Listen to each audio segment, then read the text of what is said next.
فتنے کے خلاف اگر ہم کھڑے ہیں، تھریٹ بہت زیادہ ہے، موساد ہمارے خلاف ہے، راہ ہمارے خلاف ہے، وہ ایجنسیاں جو اس ملک میں فرقہ واریت پھیلانا چاہتی ہیں، وہ ایجنسیاں جو اس ملک میں قومیت کے نام سے قوموں کو لڑانا چاہتی ہیں، وہ ایجنسیاں جو پختون کا نام دے کر کے مہاجروں کو مارنا چاہتی ہیں، مہاجروں کا نام لے کے پختونوں کو مارنا چاہتی ہیں، سندھیوں کا نام لے کے پنجابیوں کو لڑوانا چاہتی ہیں، یہ جماعت اس سے مبرہ ہے۔ یقیناً وہ ایجنسیاں کام کر رہی ہوں گی، لیکن انشاءاللہ ہم اس بات سے ڈرتے نہیں ہیں۔ آخری لمحے تک ہمارا عزم اور ہمارے رہنما کا عزم ہوگا۔ انشاءاللہ آپ کے سامنے دعوت خطاب جناب ڈاکٹر شبیر احمد صاحب۔ اعوذ باللہ من الشیطان الرجیم، بسم اللہ الرحمن الرحیم۔ ڈرتے نہیں ہیں، آخری لمحے تک ہمارا عزم اور ہمارے رہنما کا عزم ہوگا۔ انشاءاللہ آپ کے سامنے دعوت خطاب جناب ڈاکٹر شبیر احمد صاحب۔ اعوذ باللہ من الشیطان الرجیم، بسم اللہ الرحمن الرحیم۔ ذمہ داران اور ممبران اور اس یونٹ کے جتنے بھی نمائندگان ہیں، عہدے داران اور ذمہ داران اور کارکنان ہیں، سب کا شکریہ۔ میرے محترم بھائیوں، میں ڈاکٹر شبیر احمد، میں کوئی سیاستدان تو ہوں نہیں، آپ کی طرح ایک عام سا بندہ، ایک عام سا پاکستانی، الحمدللہ ایک مسلمان گھرانے میں آنکھ کھولنے والا سچا پاکستانی ہوں۔ پاک ڈیفینس قومی موومنٹ کی بنیاد رکھنے کی توفیق اللہ تبارک و تعالیٰ نے میرے نصیب میں لکھی، تو اس میں کوئی بڑی بات نہیں ہے، یہ اللہ کی نظر کرم ہوتی ہے کہ اللہ تبارک و تعالیٰ اپنے جس بندے کو چن لے۔ تو اللہ نے یہ شہادت میرے نصیب میں جب لکھی تو میں نے جب معاشرے کے حالات دیکھے تو تمام سیاسی پارٹیوں کے نظریات، سوچ، ان کے قول و فہم کو بہت مطالعہ کیا میں نے، تو میں نے ایک چیز جج کی۔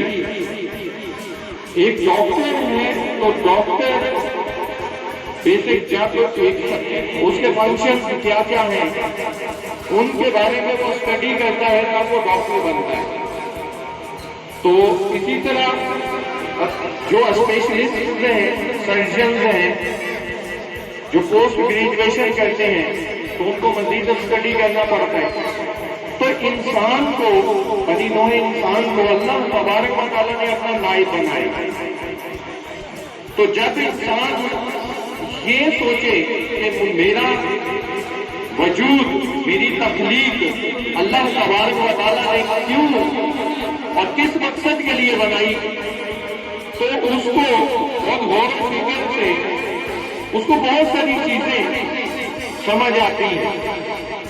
یہ دنیا، یہ جتنا نظام ہے، یہ فانی نظام جس کے پیچھے ہم دن رات اپنے آپ کو سرف کر چکے ہیں، ہمیں اپنے ان فانی رشتوں کو جو دنیا میں ہے، ان رشتوں میں ہم اتنے ان کے اندر ہم الجھ چکے ہیں کہ ہم اللہ تبارک و تعالیٰ کی ذات، جو جس مقصد کے لیے اللہ نے ہمیں بنایا، وہ بھول گئے۔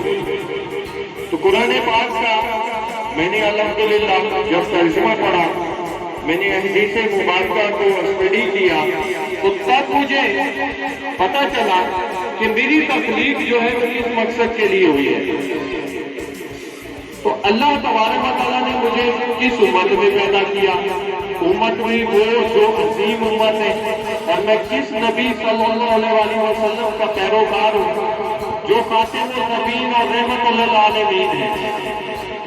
ساری چیزیں دیکھنے کے بعد جب میں نے اپنے ملک کے جغرافیائی پوزیشن پر نظر دوڑائی تو مجھے ہر طرف تباہی نظر آ رہی تھی۔ ایسے حالات تھے کہ ہمارا ایک بھائی دوسرے مسلمان بھائی کا گلا بھائی جو جس بھی دنیا میں تکلیف دے ان کا بھی سہارا بن گئے. دیکھیں شام کی حالت، عراق کی حالت آپ کے سامنے ہے. کیوں تباہ و برباد ہوئے؟ وہاں جو جگانے کے لیے آتا تھا قوم اسی طرح خواب خرگوش کے مزے لے رہی تھی. حکمران اسی طرح بک گئے تھے. آج آپ شام میں جا کے دیکھ لیں تباہ ہو گیا ہے شام. آپ عراق میں دیکھ لیں تباہ ہو گیا عراق.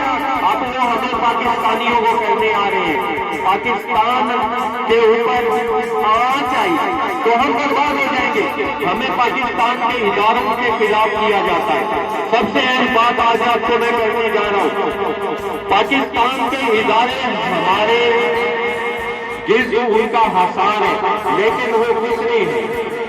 جتنے بھی ادارے ہیں ان کی جو تعداد ہے وہ کم ہے. ہم ان کی پاور ہیں، ہم ان کی طاقت ہیں. ہمیں ان کے خلاف کیا جا رہا ہے. ہم ان اداروں کو اپنا ادارہ سمجھے خدا کے لیے. وہ ہمارے محافظ ہیں، ہم ان کا سہارا بنے. وہ ہمارے محافظ ہیں. انشاءاللہ تبارک و تعالی ہم آج بھی اپنے گھر کی، اپنے ملک کی حفاظت کر سکتے ہیں. صرف کیا ہے، یہ جو یہود و ہنود و نصارہ کے ایجنٹ ہمارے حکمران بنے ہوئے ان کو اٹھا کے باہر پھینکے، پاکستان سے باہر پھینکے ان کو. یہ جائے انہیں کے پاس. ہمیں چاہیے اسلامی صدارتی نظام. پاکستان کے اندر اسلامی صدارتی نظام چاہیے. بس ایک یہ ہمارے ملک کے اندر بیٹھے ہوئے وہ غدار ہیں جو نام نہاد مسلمان ہیں اور نام نہاد پاکستانی ہیں. تو زندگی اللہ تبارک و تعالیٰ کی امانت ہے. لکھوا کے تو میں آیا نہیں کہ کب تک میں ہوں. تو کوئی ایسا پلیٹ فارم بنایا جائے کہ جہاں سے ان لوگوں کے خلاف جہاد کی بنیاد رکھی جائے. یہ جہاد ہے، یہ عظیم جہاد وہ ہے کہ دو مسلمان بھائی جب آپس میں لڑ رہے ہیں تو ان کو جوڑو. کیونکہ شیطان ہمیشہ مسلمانوں کو لڑاتا ہے. اس کا مقصد ہے دو بھائیوں میں جدائی ڈالنا. تو اس مقصد کے لیے میں اٹھ کھڑا ہوا. اللہ تبارک و تعالیٰ نے کا وجود ہے، اللہ نے دنیا میں اس کا وجود بنایا. تو کفار نے جیسے یہ بنا، یہود و ہنود و نصارہ نے اس کو تب سے توڑنے کے لیے اپنی کوششیں شروع کر دی کہ پاکستان کا وجود مٹانا. انہوں نے اندر سے، ہمارے ملک کے اندر سے ہمارے مسلمان بھائیوں کو خریدا. وہ قرآن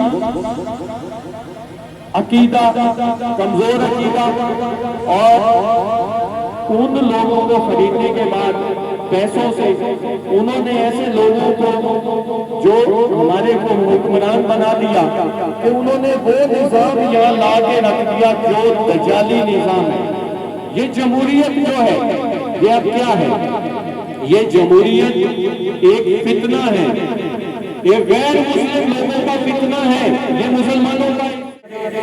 ابھی ہماری عوام کو اتنا ان مسئلوں میں الجھا دیا گیا ہے کہ پی ٹی آئی کی حکومت اس ٹائم جو ہے صوبہ خیبر پختونخوا میں اور گلگت میں پی ٹی آئی کی حکومت ہے. بلوچستان میں تمام جتنی جماعتیں سب کی مشترکہ حکومت ہے.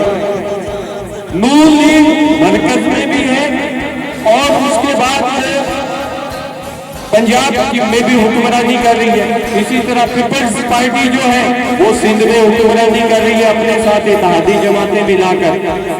یہ سب عوام کو دھوکہ دے رہے ہیں، ایک دوسرے پر کیچڑ اچھالتے ہیں، ایک دوسرے کے ساتھ بیٹھ کر چائے پیتے ہیں، کھانا کھاتے ہیں، شادی غمی خوشی میں برابر جاتے ہیں. کہتے ہیں کہ وہ تو سیاست ہے، یہاں تو ہم ایک ہیں. تو بھائی ہمیں ایسی سیاست نہیں چاہیے.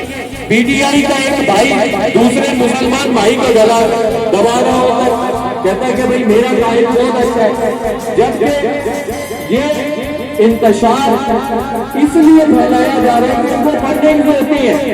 یہ جتنا شور کریں گے، جتنا ایک دوسرے کو برا بھلا بولیں گے، اتنی فنڈنگ زیادہ ہوگی۔ ہم نکلے، ہم نے ایک آواز بلند کی کہ ہمیں وہ نظام چاہیے جس کے لیے اللہ تبارک و تعالیٰ نے قرآن پاک میں مسلمان کے لیے احکامات جاری کیے ہیں، اور اللہ تبارک و تعالیٰ نے اس کی بنیاد مکہ مدینہ سے ہمارے پیارے نبی صلی اللہ علیہ وسلم کے ذریعے رکھوا دی۔ آج سے 1400 سال پہلے آپ یہ دیکھیں، حضرت عمر فاروق رضی اللہ عنہ خلیفہ وقت تھے، اور لاہور تک 22,000 مربع میل تک ان کی حکومت تھی، اور ان کے کپڑوں پر 22 پابند لگے ہوئے تھے۔ ایسا حکمران مجھے دکھائیں، یہ ہمارے حکمران بننے کے قابل ہیں کیا؟ بڑے بڑے محل ان کے ہیں، بڑے بڑے گھروں میں یہ رہتے ہیں، ان کو کیا پتا کہ یہاں لائٹ نہ ہو آپ کے بچے کیسے رہتے ہیں، یہاں گٹر بند ہو جائے پانی نہ ہو تو ان کو کیا پتا یہاں کیا ہے۔ اب اسکول کے اندر پڑھ کے آنے والے کو کیا پتا کہ ایک کتاب پر جو پڑھ کے آیا ہے بچہ، گریجویشن کرنے کے بعد وہ کریم کار سے چلا رہا ہے، وہ فوڈ پانڈا پہ پھر رہا ہے، اس کو جاب نہیں ملتی، ایک دوسرے کو برا بھلا کہتے ہیں، جبکہ آپ صلی اللہ علیہ وسلم نے فرمایا کہ ایک مسلمان اگر دنیا کے کسی بھی کونے میں اس کو تکلیف ہوتی ہے تو دوسرے مسلمان کو بھی اسی طرح ہوتی ہے، کیونکہ مسلمان ایک جسم کی مانند ہے کہ جسم کے ایک حصے پر تکلیف ہو تو دوسرے پورے جسم میں وہ تکلیف محسوس ہوتی ہے۔ تو میرے بھائیوں، ابھی آپ سنبھل جاؤ، وقت ہے، ابھی بھی وقت ہے، ان سیاسی مداریوں کے چکروں میں مت آؤ۔ دیکھو میرے اندر اتنا حوصلہ ہے، میں ہر پلیٹ فارم پر کھڑا ہو کے بول سکتا ہوں، کیونکہ میری پوری زندگی میں نے کوئی غیر اسلامی، غیر شرعی، غیر قانونی کام نہیں کیا، لیکن مجھے پتا ہے آگے پتہ نہیں میرے اوپر کیا کیا الزام لگیں گے، ہو سکتا ہے میری جان بھی چلی جائے، مجھے اس کی پرواہ نہیں ہے۔ میں آپ بھائیوں کو جگانے کے لیے نکلا ہوں، جاگ جاؤ، وقت ہے ابھی، ان سیاسی مداریوں کا بائیک آؤٹ کرو، اگر نہیں کرو گے تو میرے بھائیوں یہ کچھ بھی نہیں دیں گے۔ جب ووٹ لینا ہوتا ہے تو آپ کے پاس آتے ہیں، پاؤں پکڑتے ہیں، ہاتھ جوڑتے ہیں، منتیں کرتے ہیں، پیسے دیتے ہیں، لیکن ووٹ لینے کے بعد کبھی کوئی آیا ہے آپ کے علاقے میں؟ نہیں آتے۔ کیوں نہیں آتے؟ اس لیے کہ انہوں نے جا کے اسلام آباد میں بیٹھنا ہوتا ہے، لاہور میں بیٹھنا ہوتا ہے، بڑے بڑے محلات بنانے ہوتے ہیں، آپ کے ووٹ بیچے جاتے ہیں۔ بائیک آؤٹ کرو ان کا، اللہ کے لیے، اللہ کے رسول صلی اللہ علیہ وسلم کے لیے۔ یہ پاک دھرتی، اسی میں ہم نے دفن ہونا ہے۔ مسلمانوں کی تاریخ ہے کہ مسلمان کبھی کسی کی غلامی برداشت نہیں کر سکتا، مسلمان کبھی آپ یہ دیکھیں، حضرت عمر فاروق رضی اللہ عنہ خلیفہ وقت تھے، اور لاہور تک 22,000 مربع میل تک ان کی حکومت تھی، اور ان کے کپڑوں پر 22 پابند لگے ہوئے تھے۔ ایسا حکمران مجھے دکھائیں، یہ ہمارے حکمران بننے کے قابل ہے کیا؟ بڑے بڑے محل ان کے ہیں، بڑے بڑے گھروں میں یہ رہتے ہیں، ان کو کیا پتا کہ یہاں لائٹ نہ ہو آپ کے بچے کیسے رہتے ہیں، یہاں گٹر بند ہو جائے پانی نہ ہو تو ان کو کیا پتا یہاں کیا ہے۔ اب اسکول کے اندر پڑھ کے آنے والے کو کیا پتا کہ ایک کتاب پر جو پڑھ کے آیا ہے بچہ، گریجویشن کرنے کے بعد وہ کریم کار سے چلا رہا ہے، وہ فوڈ پانڈا سے پھر رہا ہے، اس کو جاب نہیں ملتی۔ یہ یہاں پر ہے، آپ کسی ڈپارٹمنٹ میں جاتے ہیں آپ کو رشوت دینا پڑتی ہے، جبکہ اسی ڈپارٹمنٹ میں ایک بڑا سارا لکھا ہوا ہوتا ہے ایک جگہ پر کہ رشوت دینے والا اور لینے والا دونوں جہنمی ہیں۔ تو یہ وہ چیزیں ہیں جو نظام نہیں چاہیے۔ انہوں نے آج تک حکمرانی کیوں کی؟ ہم تک غیر ملکی ایجنٹ چیز نے ان کو بننے کی پیسہ دیا لاؤ مسلمانوں کو پاکستان کو کمزور کرو. پاکستان ہندے میں جھگڑا ہوا, لوٹ لوٹ کر یہاں سے پیسہ فارن کو انہوں نے بھیجا ہے, اور ہمارے بچے جو ہیں وہ یہاں مقروض ہیں, ہماری آنے والی نسلیں بھی مقروض ہیں.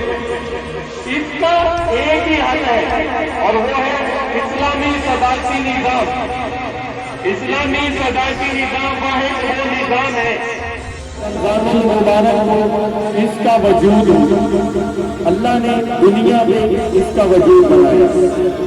تو کفار نے جیسے یہ بنا, یہود و ہنود و نصارہ نے اس کو تب سے توڑنے کے لیے اپنی کوششیں شروع کر دی. پاکستان کا وجود مٹانا, انہوں نے اندر سے ہمارے ملک کے اندر سے ہمارے مسلمان بھائیوں کو خریدا. وہ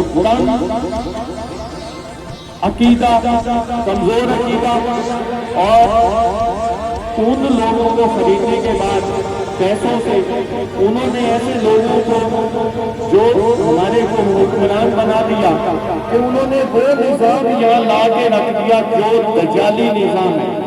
یہ جمہوریت جو ہے یہ اب کیا ہے؟ یہ جمہوریت ایک فتنہ ہے. یہ غیر میں ابھی آپ سے اجازت چاہوں گا کہ انشاءاللہ تبارک و تعالیٰ آپ آج سے اسلامی صدارتی نظام کی بنیاد رکھیں گے اس علاقے سے. منظور ہے؟ انشاءاللہ انشاءاللہ. السلام علیکم ورحمۃ اللہ وبرکاتہ. نعرہ تکبیر, للکار ہے, للکار ہے, شیر کی للکار ہے, للکار ہے, للکار ہے. وہ جو میں نے شعر پڑھا تھا, میں آخر میں بھی وہی شعر پڑھوں گا. یہ بات آیا ہے دنیا پر, یہ بات آیا ہے دنیا پر, ہم پھول بھی ہیں تلوار بھی ہیں, یا بزم جہاں مہکائیں گے یا خون میں نہا کر دم رہیں گے. میں ڈاکٹر صاحب کا انتہائی مشکور ہوں, اور ہمارے اس علاقے کے جتنے بھائی ہیں, جناب جنرل سیکرٹری جناب مولانا معین الدین صاحب, اور عمران بھائی ہمارے صدر, نسیم صاحب جو وائس سینئر وائس پریزیڈنٹ ہیں, ناصر علی صاحب. یا اللہ یا رحمان یا رحیم یا حی یا قیوم یا ذا الجلال والاکرام برحمتک استغیث. اللہم یا حنان یا منان یا دیان یا سبحان ارحم یا الہی انک علی کل شیء قدیر. انت الشافی انت کافی فی مہمات الامور, انت حسبی انت ربی انت لی نعم الوکیل. یا اللہ اس کام کو پائے تکمیل تک پہنچا, یا اللہ اس کام کو پائے تکمیل تک پہنچا, یا اللہ ہمیں للہیت عطا فرما, اخلاص کے ساتھ کام کرنے کی توفیق عطا فرما. یا اللہ ہمارے ملک پاکستان میں اسلامی نظام نافذ ہو جائے. یا اللہ لٹیروں, ڈاکوؤں, چوروں سے ملک کو پاک کر دے.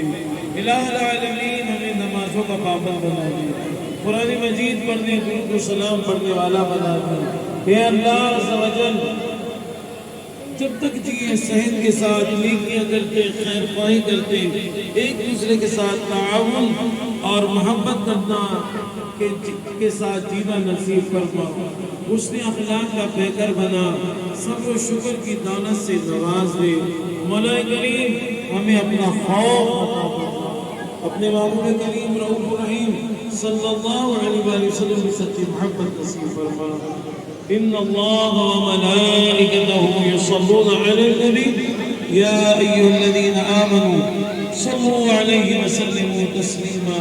اللهم صل على سيدنا مولانا محمد معدن الجود والكرم منبع العلم والحكم وآله وبارك وسلم. سبحان ربك رب العزة عما يصفون وسلام على المرسلين.